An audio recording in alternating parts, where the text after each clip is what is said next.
to the Queen today. It's your season. Again, I say get connected to the Queen today. Walk in your purpose. You called to this. Effective immediately, I am going to start making investments into my self-care, my mental health, and my emotional wellness. Effective immediately, I'm giving myself permission to no longer feel guilty when others try. Get connected to the Queen today. Morning. How are you guys this morning? Welcome to another episode of Up Close and Personal with Angela on behalf of Aspiring Authors Magazine. I tell you, it's truly an honor and a privilege to be able to provide this platform for you guys. I thank you guys for tuning in. If you would, please share this in your circle of influence. We're taking this opportunity to highlight 122 authors from around the world, giving you an opportunity to find out about them and their brand. For those that do not know who I am the queen of collaborations, Angela Thomas. I'm also an author. I'm the founder of AAALAC, the CEO of Aspiring Authors Magazine, and my whole desire is to bridge the gap between brown authors all over this world and to touch on topics that's affected our brown community. So if you guys would, please share this morning. I promise you will be blessed by something that's shared on this broadcast this morning. I'm going to move out the way and allow my guests to come up and introduce herself, and we're going to jump into the conversation. Got to bring guests up. Welcome. How are you this morning? Thank you. Good morning. I'm fine. I'm Rolanda Pyle, and I'm an author. I've written 3 books, and also I write a lot of poetry, and I've contributed to a lot of anthologies.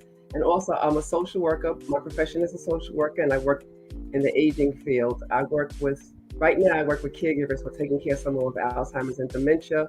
And for years I worked with grandparents who are raising their grandchildren. Wow. That is amazing. That is something that is near and dear to my heart. So I definitely thank you for all that you do in your service. Definitely kids and elderly have a special place in my heart. So I definitely applaud you for what you do. It takes a special person to work with kids and to work with elderly. So that I know you are special. Please, what got you into writing? Why writing? Why become an author? Out of all the ways you could have shared, why author? Well, it actually just happened. I was very introverted as a child, and that's a lot has to do because of my childhood and the way I was raised and the circumstances. And so the only way I could really express myself, or I felt comfortable expressing myself, was through writing. So I kept diaries and journals, and I would write stories. I love going to the library because I love reading. And when I was in the 8th grade, my teacher, Miss Giskin, she told me that I have a creative writing ability. And of all the things that my teachers told me, that stuck with me. So I love to express myself as I got older through poetry. I write poems for people's birthdays, for any celebration, for anything that was coming up. And then I started writing poems on issues, political issues and historical issues. And one of my friends said to me, she said, you need to put your writing together and put it in a book. So I did, and that's how I got into it. And I realized that this is one of my callings, that this is where God led me, and so I started writing. So what was your first book? My first book was Finally, and I called it Finally because it took me years to get it together. And it's a collection of poetry, and I'm going to show you the book because I have the book right here with me, and it's called Finally. And it's just a collection of some of my poems that I wrote up until that point. Wow. I tell you, I write poetry, but I got into it because people kept saying I just write words. At first it was just words, and people would read it and they were like, oh, that's nice. Why you don't do poetry? So now I have 3 poetry books. I love doing collaboration projects because I love bringing people together, and then where people think that they don't have a voice or think that, hey, I don't have enough to put in the whole book. I try to give them an opportunity to share I know that you've been a part of a couple of my projects. Hmm. I love sharing your poetry. You've submitted a couple of your entries to the magazine. They've actually ran inside of the magazine in our poetry corner. Hmm. So please, what has this journey been like for you along this road? Because I know that there's probably been some ups and downs. And for the people that are tuned in, they see us doing these things and they think that sometimes they think we have it all together. But I really want you to share with the listeners what this journey has truly been like for you. Well, I think it's been a good journey, but it has a lot of difficulties. When I first started to do the poetry book, I remember I first started reaching out to some publishing companies. And one person told me, he said, we very seldom, he said, very few companies publish poetry. And I was like, really? I was surprised because I had no idea. He said, yeah, because poetry doesn't really sell like other books. And we try to, they try to publish what sells. So that's when I realized that I'm going to have to self-publish. I got with this company, I guess you would call it that kind of, he was the one who was putting it together for me. He wasn't a publisher, but he put it together and stuff like that. And there was a lot of schisms and stuff. And I ended up having to take him to court because he took my money and he didn't follow through on the project. And so it's been that kind of a bumpy road. And then I think for those of us who self-publish, I think what's most difficult, at least what I find most difficult, is to really promote the book. Like, how do you promote the book? Where do you go? How do you get the word out? So that's also been, challenging.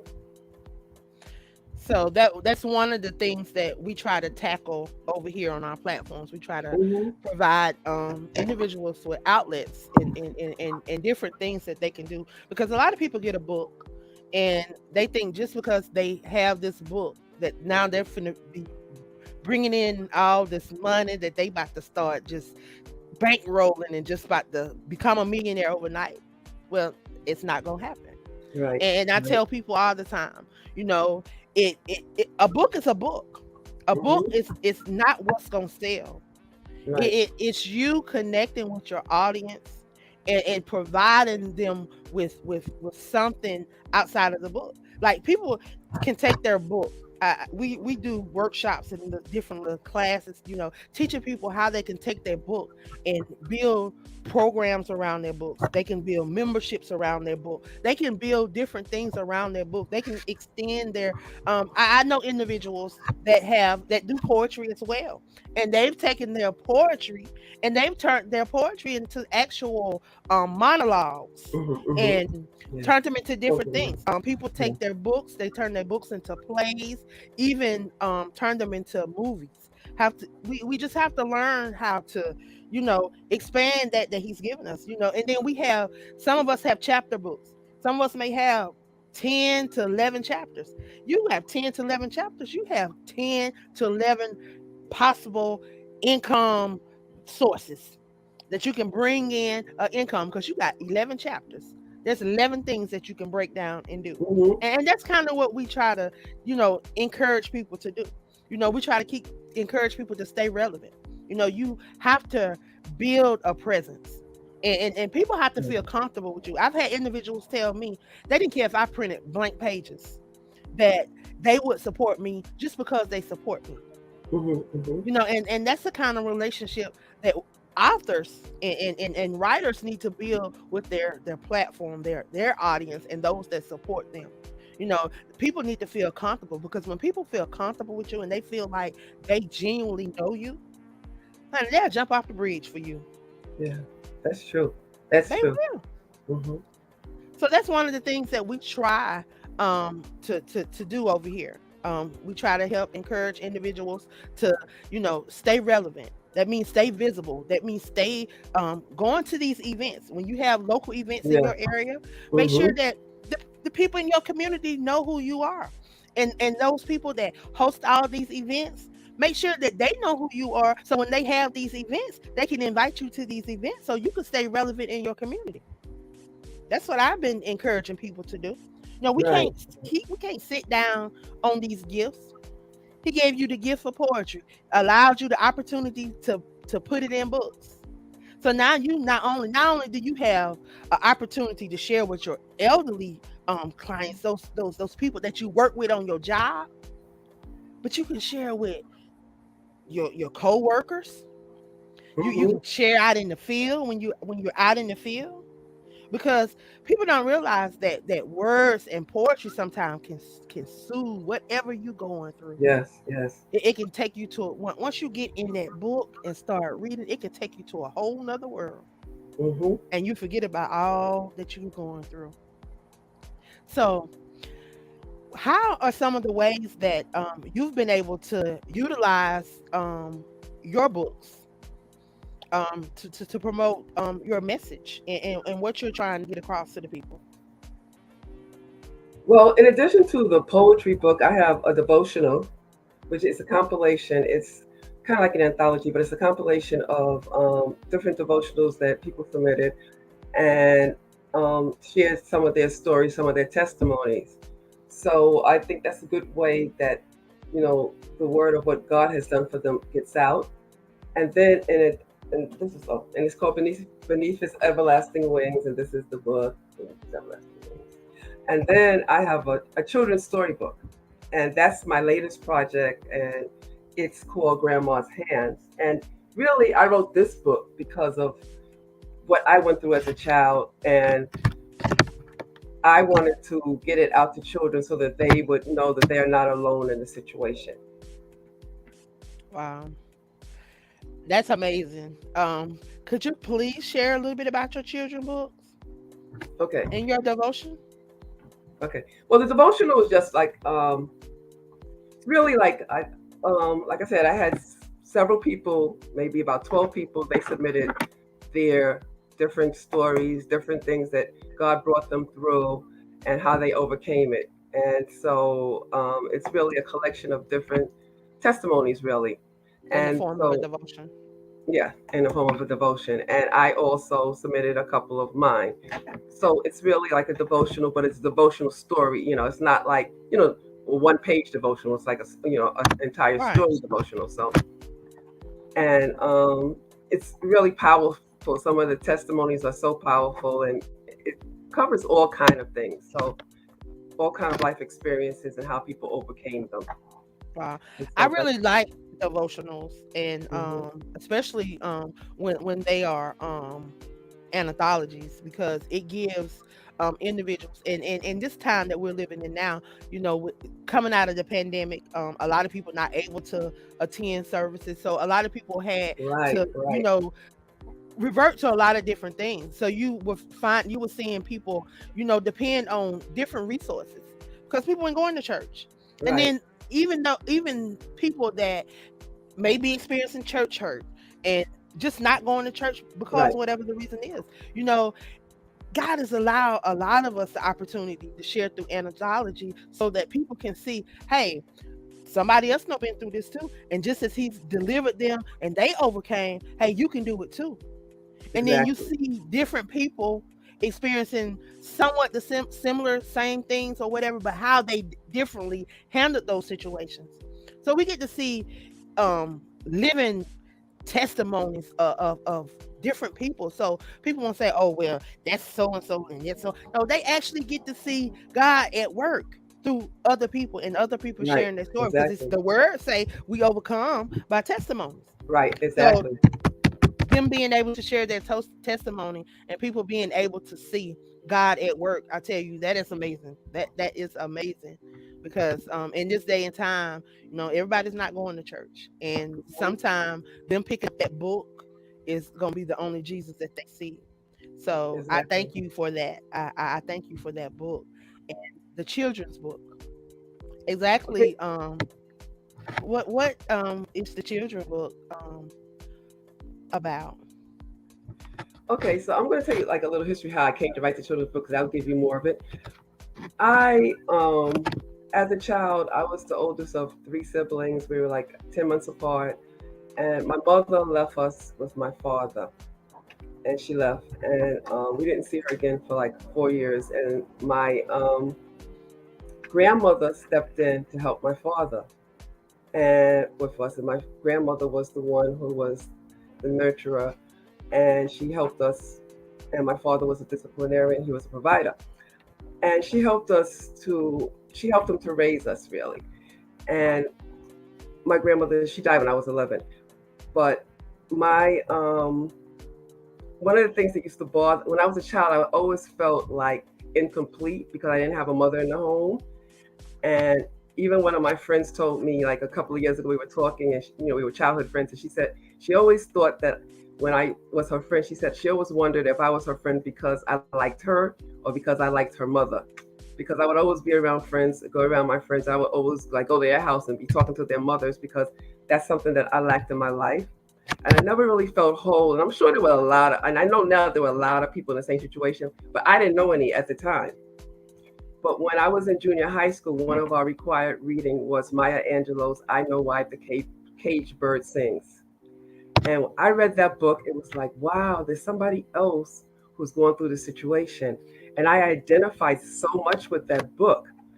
And I felt like, so now as I got older, I said, I have to write a book for children who are younger than junior high school. So the children who are younger will know that they're not alone.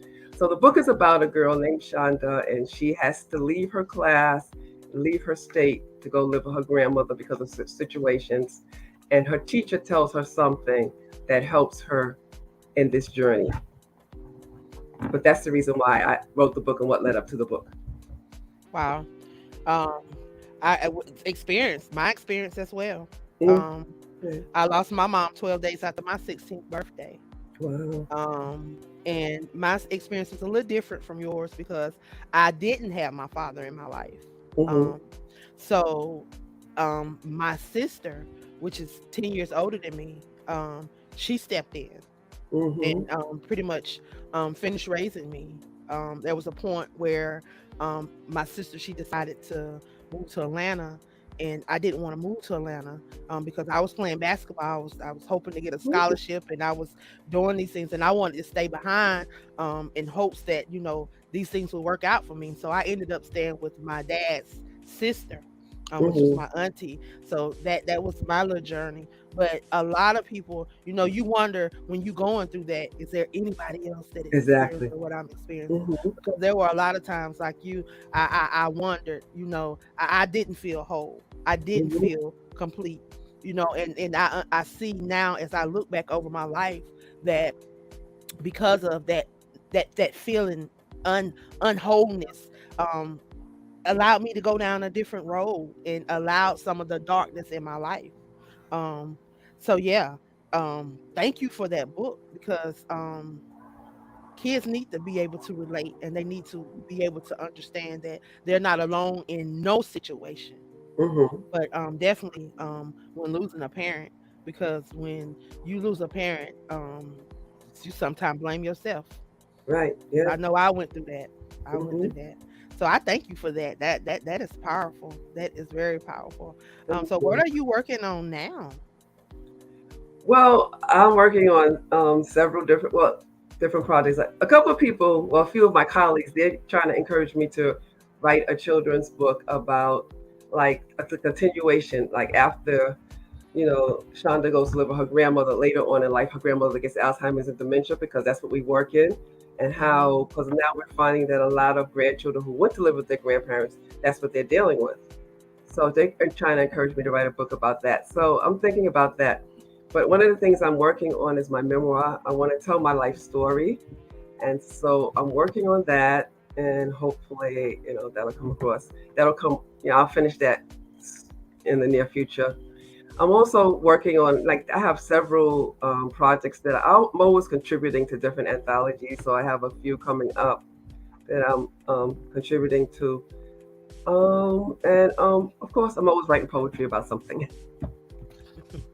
Definitely, you definitely utilize your gift, and you don't mind sharing your gift. So I definitely thank you for that. How can individuals support you? How can they purchase some of your books? How can they follow you on your platforms and stay connected? How can they connect with you? Well, you can always get all of my books through my website, which is Communications.com, and that's Rose, ROROS, Communications.com. Or I'm also on Facebook. I have a Facebook page, which is Rose Communication. I'm on LinkedIn. I'm on Twitter. I'm on, what else? What else is there? Instagram. Are you on TikTok? No, I'm not on TikTok. Someone was encouraging me the other day that I should get on TikTok, but I haven't gotten on TikTok yet.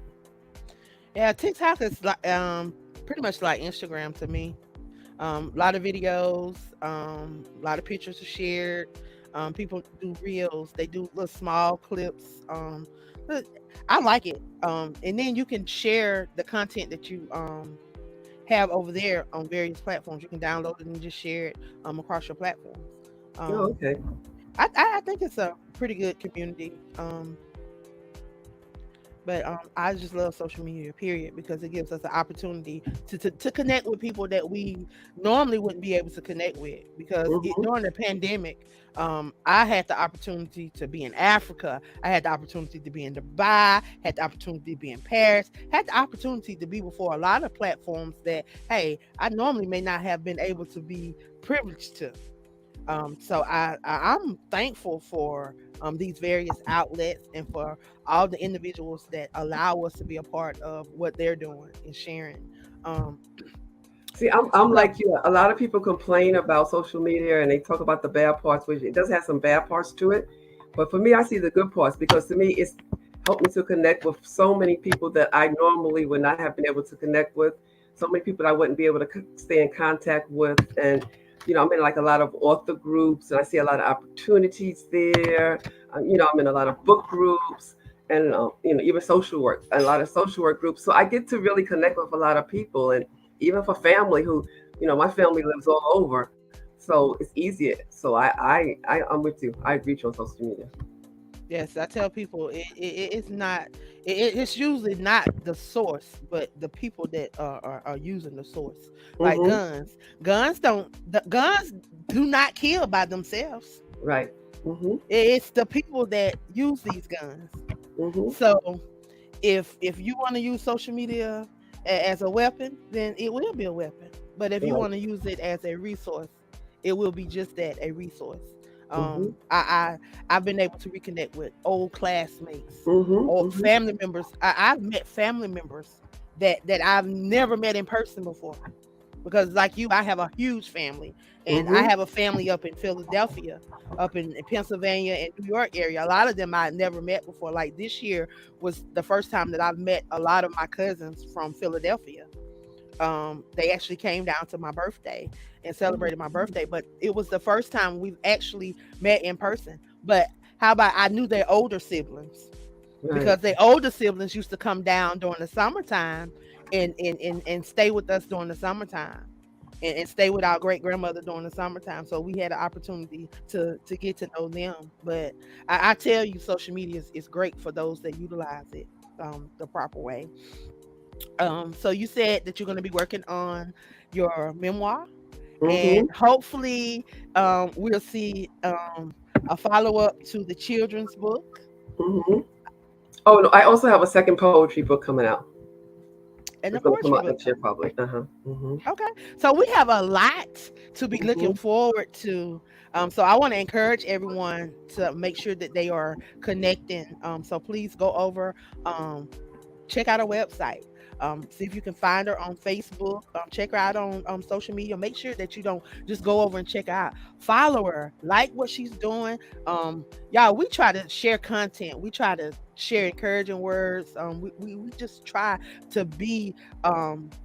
We want to be that change that we desire to see in our communities. So that's what we are. I definitely want to thank you for stopping by and sharing. I know you said that you were an introvert, and I know introverts don't like they don't like to do interviews and like to be out. But I thank you for sharing with us. I don't think you're an introvert. No, I was an introvert when I was younger. But I wouldn't say I'm an introvert now. Yeah, I don't know. You're not. No, I'm not like not at all like when I was younger. Yes, But yes. I thank you think for having me. I appreciate the opportunity. anytime, anytime. You are more than welcome to come back. When you introduce these new projects to the world, anytime you want to stop by. If not this platform, I'm on a couple of other platforms because I Hmm. do love to bring individuals together. I love to collaborate. I love to network. I love to partner. I'm not on this journey by myself. God didn't drop me out of the sky. He strategically placed me here. And in Jeremiah 29:11, he said he had a plan for us. He said to prosper us, for us to be in good health, for us to have hope in the future. So I know that his word is not going to return to him void, that he's going to watch over into his performing perfected in all of our lives. So I look forward to seeing all the new things that you have coming out. I'm excited for you. And thank you for taking this opportunity to stop by and share with us on today. It's truly been an honor and a privilege to have you here. Before we leave, I want you to share something inspirational and encouraging to those that may be tuned in. There may be someone tuned in today and they've thought about writing a book. They've thought about doing some of these things and they don't know where to start. They don't know what to do. I want you to give them a word of encouragement so that they can run on and see what the end is going to be. Okay. Well, first of all, I would like to say that I believe everyone has a story to tell, and like the I guess the blessing or and the understanding I got from reading Maya Angelou's book, someone will benefit from your story, from whatever it is that you're writing, whatever you have to tell. So I believe everyone has one, and some people their way of telling it might be just to speak it, but other people it's to write it. And sometimes we look at it as it's going to be so hard to write it, but I think the first step is just to write it. Once you write it, then you can, decide how you're going to publish it, if you're going to publish it, what you're going to do with it. So I think the first step is to sit down and to write it. I think that no matter what you're going through, and I just want to encourage somebody, no matter what you're going through, no matter how bad it may seem, no matter how difficult it may seem, one of the things and one of the scriptures that I held on to my whole life, and everybody who knows me knows this is my favorite scripture, is Romans 8:28, that all things work together for good to those who love the Lord. And what I thought was the worst thing in my life, my mother leaving, not having a mother in the house when I was a child, became the best thing in my life, because years later I started working with grandparents raising grandchildren. I started at a community-based agency, and then the New York City Department for the Aging asked me to come on board. And I ran a grandparents resource center, and it was like a national model.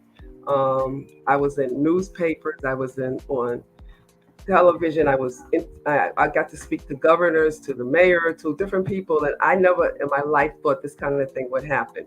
And one day I sat down and I said, well, how did this happen? How did I know what the grandparents need? How did I know what the grandchildren needed? How was I able to develop this program? And it came to me because I lived it. So what I thought was the worst thing in my life, and I'm not saying all things that happen are good, but I'm saying all things work together for good, as the scripture says. So what I thought was the worst thing in my life became the best thing in my life. So no matter what you're going through now, no matter what you're feeling now, look at it that God can use it for your good in the future. And if you have a story to tell, and we all do, write that story, and that's something that you want to do. Write that story, or you can get a ghostwriter. Sometimes you might not be the one to write it. You might want to need to get a ghostwriter. And so I just want to encourage you and let you know that you can do it. Because I didn't think I could do it, and I did it. And you can do it. And now I can't stop, Angela. I can't stop writing. I say, look at you now. That's all I can say is look at you now. Um, that butterfly is definitely there. So Thank you. I thank you. I Thank thank you you. for that. So yes, again, thank you for stopping by and sharing with us on today. I pray that the rest of your day is blessed. And anytime you want to stop by, um, the platform is open. Make sure you drop by and share with us your new release. Okay. Thank you. You have a great day. You And thank too. you once again.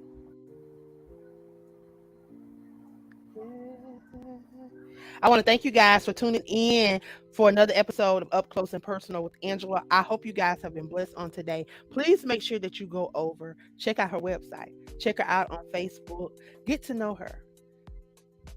follow her journey. Because I tell you, we're up for some surprises. We're up for a treat. The memoir, I'm telling you, it's going to be something. That journey, I promise you, is going to be something.